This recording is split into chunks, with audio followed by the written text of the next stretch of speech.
Here we go. Move it! Perfecto. Hey everybody, welcome to another episode of Animators React. This is a very special one because we're joined by David Silverman. David was there when the Simpsons were born. In fact, he helped animate the original shorts and he directed the very first episode, he directed the film. Not only that, he's been involved in a bunch of other amazing projects like Monsters Incorporated. David, thank you so much for coming out. I really appreciate it. Oh, it's my pleasure. I've enjoyed watching your videos for a long time now. David is here to tell us some stories, to share some insights, for us to berate him with questions. It's gonna be a great time. Berate away. I'm going to set the automatic timer. The original Simpsons shorts, it wasn't a TV series at first. They were like interstitials for another show. Wait, really? I actually didn't know that. How did I not know that? Yes, on the Tracey Ullman show, that's where the Simpsons got their start. Actually, at that time was very interesting. I had just finished on a live action film called One Crazy Summer. One of the other animators that I met on One Crazy Summer, Wes Archer, had worked for a small company called Klasky Csupo. And Klasky Csupo had gotten the contract to animate The Simpsons. And that's how the whole thing started. Dad? Yeah?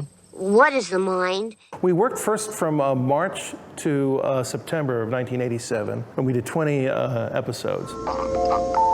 Well, here we are, the whole family. Was there an intentional choice behind like the yellow coloring of the character's skin? Or was that just like, oh, let's just fill it in and just kind of happenstance, or? But the yellow color was basically a necessity. Because if you look at Bart, Lisa, and Maggie, they don't have a hairline. So Georgie Pelusi, who was a color stylist, she looked at it and said, well, I have to come up with a color that works as a skin color and works as a hair color. And yellow seemed to be the right combination. Matt Groening was delighted with it because he figured, you know, back then when people would literally be flipping through channels, he would be thinking, oh, they stop on these yellow cartoons and think, what the heck is this? Oh, dang. So it's like, yeah, because yellow is kind of eye-catching. We incorporate yellow into, you know, our thumbnails all the time because it's eye-catching. Absolutely. It's a very big color in logos, you know. Thank goodness that Matt didn't design them with like a hairline.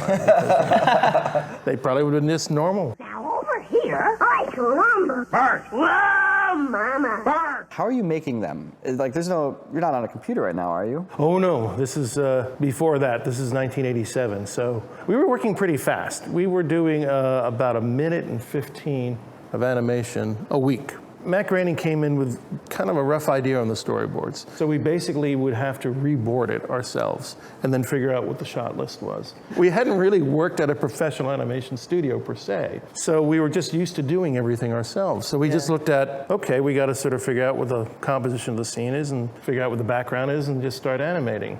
We didn't realize we were actually doing our own layout and animation. Those were like different locations. We had no idea what popularity or what notice we'd get, but we knew it was good for our personal portfolio. Yeah, there's a lot of passion behind it, so you can enjoy it. And also, we didn't really have a model sheet, so it was a matter of like, well, how are you drawing Bart this week? How are you drawing Homer this week? Yeah, literally it was like that, because we had no time to really make a model sheet. Usually it's like the character turned around, like here's the side view, here's a front view, here's a 3/4 view, here's a rear view, and so forth. Kind of like a blueprint for other artists to be able to replicate and yes. keep the consistency across multiple artists. He's very different looking here than he is. Yeah. Well, they as I say, They all are, yeah. They're all pretty different looking. I'm noticing he's got like a pointier lip than I'm used to seeing. Yes. The lips got less pointy as we went along. We started like kind of getting more, I would say, architectural in their design. Interestingly enough, I think we took a cue looking at the Muppets, just where they're designed. That's how their eyes, I think, became bigger on The Simpsons. Not imitating them, but just taking a cue from them. Yeah, like you're noticing certain aspects of how the Muppets work in terms of like how they're being able to connect to viewers and how they're portrayed on the show. And so you're like, oh, that could work for us too. It's also that we were thinking about the characters. Okay, yes, they're of a flat design, but you have to start thinking about them dimensionally. Lisa can't just have all these random points. We have to start figuring out how many there are and can we design them a little bit more artistically. But actually, if you watch these, especially if you watch or even just skim through them in order, I think you'll see the evolution. And it took us not too long to get us kind of in the ballpark. Yeah, you so can see it's getting pretty close. Absolutely. Now we're starting to actually hit the sort of iconic style that I'm used to. Yeah. But I'm like, so you guys are literally responsible for the design of these characters. How much of it is just like, oh, I feel like doing this versus yes, no, Marge has to have hair that is really, really tall. Yeah, the beehive just kept growing. You know, the bouffant just kept getting bigger. And then at one point, I think we made it too big, and Matt said, okay, it's a little too big. The Simpsons are very simple designs when you, especially as like time goes on, they become even more and more kind of like cleaned up. You have it boiled down to like the essentials, like you can still read personality and emotion, and what are the things that make the difference when minimizing the face to just the smallest numbers of lines and dots that you can make. That's it's a very good point, and that's one of the things we work on, is that we try to design not only the characters, but when we're animating, and Matt Groening was very strong on that, which I really liked. He said, try to find the fewest lines possible to show the expressions. Now, sometimes, like, you know, if I'm animating or working with other animators, I say, you can use all these lines to try to, you know, get to the expression you want to. Now, once you did that, now take them off and see how much you can get. A lot of it, sometimes you find the way you shape the eyes, as opposed to having lines around the eyes. I was just noticing that. You're talking about, like, there's not many lines here, and I'm noticing that it's literally just the eyeball. They're oblong, they're like weirdly shaped at times because they're doing the expressiveness of the eyebrows. Right. Because there aren't really eyebrows. Exactly, they had no eyebrows. Only a few characters have eyebrows. Milhouse, Smithers, you can probably, like, you know, just like on 10 fingers or 8 fingers, depending. That was a good thing too. I'm glad we only gave the characters 4 fingers on the Tracey Ullman show shorts, because that has been a great source of humor. When you add up all the years and years that would, like, of extra fingers you would have had to draw. I know, decades of fingers that we saved all that time. I mean, that's at least, you know, 12 years of artwork that we don't have to do. So you guys had the shorts, and then that turned into The Simpsons as we know it today, and that was 1989? It seemed, I think it was April or May of '89. We started with 3 of us. There was Wes Archer, Bill Kopp, and myself. Bill left us towards the end of the first season to pursue his own star. And so it was just really Wes and I for the bulk of it. At the beginning of the show, I was charged with designing the opening title sequence, working with Matt Groening and Sam Simon, and Wes was charged of, like, finalizing the model sheets. Well, you all know the origin about Lisa playing the saxophone, right? Is it a Bill Clinton reference? No, not at all. This is before Bill Clinton. Oh. We had everything. We had Homer had a gag, and Bart had a gag, and Marge and Maggie, but Lisa really didn't have anything. And we said, okay, what should we do for Lisa? And we started thinking about it, and I said, well, what if she's in the band, and what if she plays a tuba? Jim Brooks said it this quickly. He said, I don't know about the tuba, but what if she played the baritone saxophone? In fact, what if she played it really well? You know, that could be her character. She could be the genius kid of the family that nobody appreciates. And that's how the whole thing came about. I'm glad I brought up the tuba. But that's, by the way, that's how it works, you know, in the writer's room. You know, somebody will come up with a thought, and that's why you have complete freedom to say the dumbest thing. It doesn't matter. Yeah. Because perhaps the dumbest thing will give somebody the, oh, but not that, yeah, you could do this. Don't deny anybody the freedom to say something. Totally, yeah. Oh, hey guys, Jordan here. You caught me in the middle of building this set that we have. We're shooting a short film today, and there's this last little piece that I have to do. We have so much going on here at the studio, but also before and after work, I'm also super busy with it. It gets a little bit overwhelming. You know, my biggest issue was not knowing how to tell people no, because I didn't want to be a burden or didn't want to come off like I was complaining, when in reality, I was just burnt out. And that's where our sponsor, BetterHelp, comes in, because they match you with a licensed therapist who is trained to listen and give you unbiased advice. I was actually really surprised trying therapy for the first time. I always avoided it, but I didn't know how simple and easy it can be. For one, BetterHelp, you can do it from your phone or your computer. You can do a video call. You can even text or not do a video call if you just want to do a regular phone call. They have all of these different options to make you feel comfortable 100% of the time. My therapist taught me how to prioritize myself and to not make myself feel bad about that. So signing up for BetterHelp has never been easier. Within 48 hours, they assign you a licensed therapist that is tailored to your specific mental health needs. Done. Oh man. It always helps to have some help, you know what I mean? Woo! We did it! If you are ready to take action on your mental health today, then click the link in the description below or go to betterhelp.com/corridorcrew for a special discount on your first month. All right, now go get back to The Simpsons. Go, go, go, go, go. Love at first sight is possible. And if he runs away, he'll be easy to catch.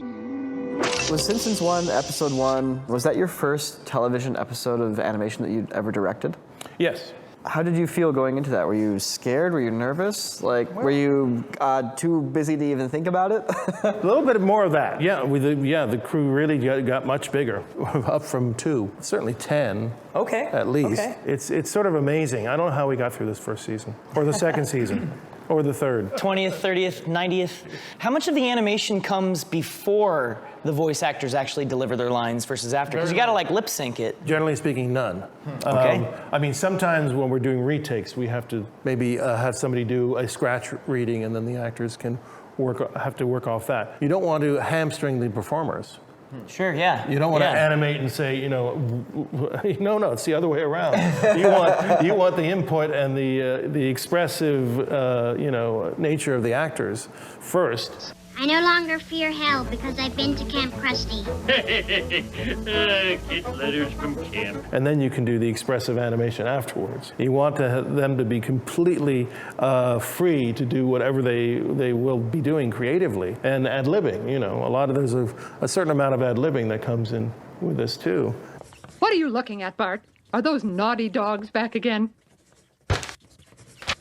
How much of the animation are you now doing yourself at that point? Do you actually get some time to go and be like, all right, I'm going to do these frames? Yes, occasionally I will do that. I know that in the first show that I did, Bart the Genius, I did animate Homer angrily pounding at the door. Being a supervising director, I was just helping, working with the other directors, getting their presentation of the story, what are the best shots and so forth. But also in terms of animation, like Homer skipping in the Land of Chocolate. Mark Kirkland was directing the episode, and he's saying, I'm not quite getting the same energy of your storyboard. So I said, well, let me just do the extremes of Homer skipping. So I just sort of did the extreme drawings.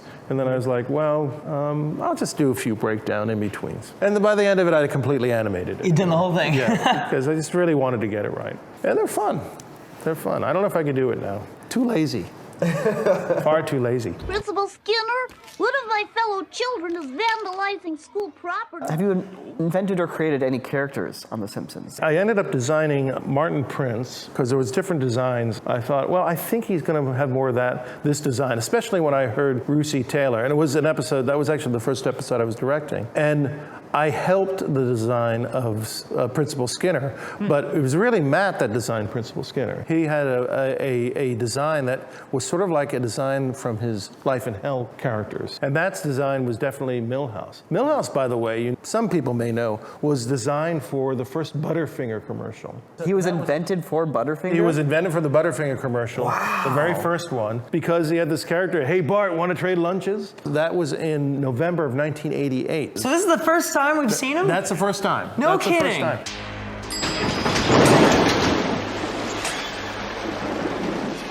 That's odd. Let's talk about Treehouse of Horror a little bit. All right. Because those are very special episodes. You guys did a Treehouse of Horror episode that was 3D animated.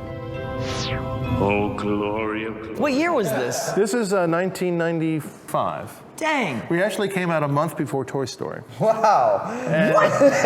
Yeah, I had no idea if we could do this, but I said, well, I'm sure we could do something at least as good, or as good as Money for Nothing video, because that was a couple of years ago. Like, this looks incredible for being pre-Toy Story. So I thought, I guess so, but I assumed we would partner up with somebody. They discovered PDI, Pacific Data Images. Yeah, PDI was the precursor to the DreamWorks studio that made Shrek and all that. Well, that's what happened. That's actually how I ended up at DreamWorks, thanks to Tim Johnson. I didn't direct this episode at all, but I was supervising director, and they really were relishing the chance of doing some character animation because they hadn't done any. So there it goes. And I thought this was the transition. I thought was such a fun idea because I hadn't seen anyone doing this before. I'm pretty impressed with like the shading on the character too. Oh, it's very it's good. like No, there's it's actual great. texture. No, they put texture in it. It's great. It's really well done. And like I said, it came out a month before Toy Story. Dude, yeah, like when he broke up into pieces and those pieces shattered, like, that's kind of high level, especially for the time. Oh, yeah, yeah. And then you get to this real world 3D CG.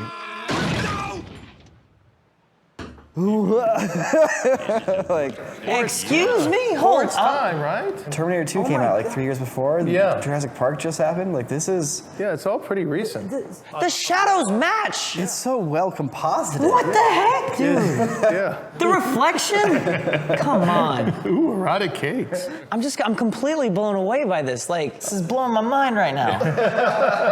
Oh, they even have like ambient occlusion on Homer Simpson. Yeah. Yep. The lighting they do on him is great, right? But there's also like that soft, like kind of ambient shadow on Right. Homer, which at the time is not a thing in 3D animation. No, right? I also really appreciate how like he's just barely not going behind anyone here, so you don't have to rotoscope any of the people walking on the street. He just misses. I'm honestly just mostly impressed by the quality of that shadow matching everyone else's shadow. Oh yeah, you know, when I first saw that was the thing that really I was marveling at too. Well, this, as I say, this landed an association with DreamWorks for PDI. This clip on its own, and that's, I think, Tim told me that later when I had the first meeting at DreamWorks. It was because of that. So at what point did the transition from doing all this physically with lights and all the cameras go to digital? I think it was 2002 that we went digital. We tried a few experiments with a company called US Animation. I think that parts of that evolved into what is now Toon Boom, which is what we use. And the first one was actually a show that I ended up directing, which was the Halloween episode that had Homer cloning himself. What the? It made another me! That was actually a good test of it because with the analog way, you know, mechanically, there's only so many cell levels you could have, right? Because each cell has a thickness and there's a color density problem and all that. You could probably see that in some of, like, especially in some early Hanna-Barbera, like a color will pop, like their arm would be seemingly a different color because they didn't compensate for the cell level. So we would have to do, there was this whole mechanical science to it. But especially now Homer cloning himself, I didn't have to worry about cell levels at all. I could have as many levels of him cloning as I want. I would get an infinite number of levels now. And the other thing we could have is we could actually now do faux multi-plane camera work because we could set up the levels as if they were on different levels. Yeah. Like here? Am I seeing like a little bit of a drop shadow on the characters? Yeah, if you see, look, you can sort of see like a little diffuse. Yeah, it's super, super It's a subtle thing. It's a subtle thing. So we're adding this just to see that, you know, you wouldn't notice that we're now going to digital paint. Somebody at ILM said that we thought it would be the digital age would be a slow fade, and it was a hard cut. Huh. That's an interesting way of putting that. Yeah. Yeah. It was very sudden. It was very sudden. It was like, you know, first Terminator 2, and Jurassic Park, and then Toy Story, and, you know, and Disney gets away from, you know, painting cells by the time they do Rescuers Down Under. It all happened very quickly. What has inspired you to stay involved with it for so long? Well, I have, you know, I stayed with it at the beginning. I was there from 1987 from the shorts. And in 1996, I got this call from DreamWorks. Are you interested in becoming the director of a DreamWorks animated feature? I thought, sure, why not? I also thought to myself, well, The Simpsons can't last forever. So I was 2 years at DreamWorks, and then I went to Pixar. I got a call from Steve Jobs. Wow. Legit? Legit, yeah. What? Because, well, What? I know, crazy. I was off and working on Monsters, Inc., which was always already in progress, but you know, I was very, very happy to be co-director on Monsters, Inc. Yeah, I love Monsters Inc. is like one of my favorite Pixar movies of all time. Same. And you were working with Pete Docter on that show, right? You guys were co-directors. Pete was directing, I was his co-director. Okay, yes, yes. fair. But Pete and I had met like 2 years before. That was when they were doing those Listerine commercials. Remember those? Mm-hmm. Those animated Listerine commercials? I don't. Now Listerine faces its greatest challenge, the ever-present threat of the gum disease, gingivitis. While they were working on or developing Toy Story, they were doing these Listerine commercials. Okay. That were CG animated. Dude, secret Pixar movie right here about a Listerine bottle. Wow, they don't even show the thing it's fighting. It's just one character and a shadow. Pete, you're saying is the director. You were the co-director with him. What did you do to help him and help the project? So we all know the most important part of a good film is a good story. And in the story department, we take all our ideas and we give them a shot. Well, I was mostly working in the story department. One of the biggest things I did was boarding the first scare floor sequence. Okay. That was a really big thing. I ended up doing a voice because I thought, well, you got to have a monster running straight to the camera. So I was pitching this monster. I was looking at the monsters we had. I said, well, the one with the tentacles looks good. And he'll be running in the camera. I was pitching and saying, he'll be running to the camera going, so, you know, that ended up being, Pete said, that's great, and I think you have to do the voice for that character. That's awesome. So that's fine. Now, didn't you also direct the Simpsons movie? Yes. Because I feel like when the Simpsons movie came out, that was a big deal. It felt like a long time coming. I haven't seen it in a while. It looks pretty good.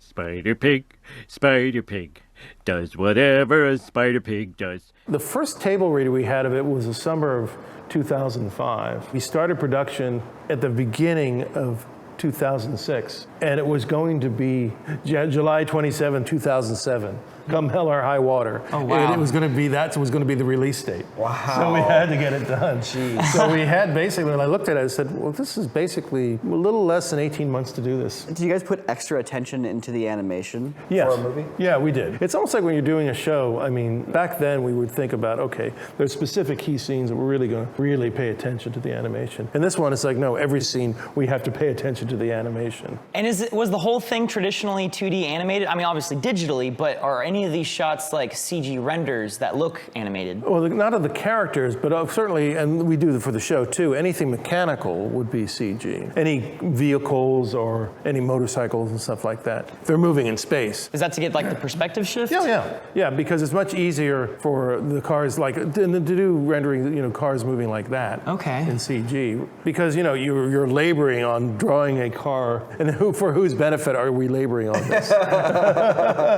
I'd much rather have people laboring on doing a great acting scene than drawing a car. Yeah. That's just me. Do you feel like you owed it to the audience to come up with a story that was more impactful or deeper, a little more consequential than a regular episodic story for the movie? Yeah, I think that was a thing too, because we felt that we had to give the audience a reason for us making a movie.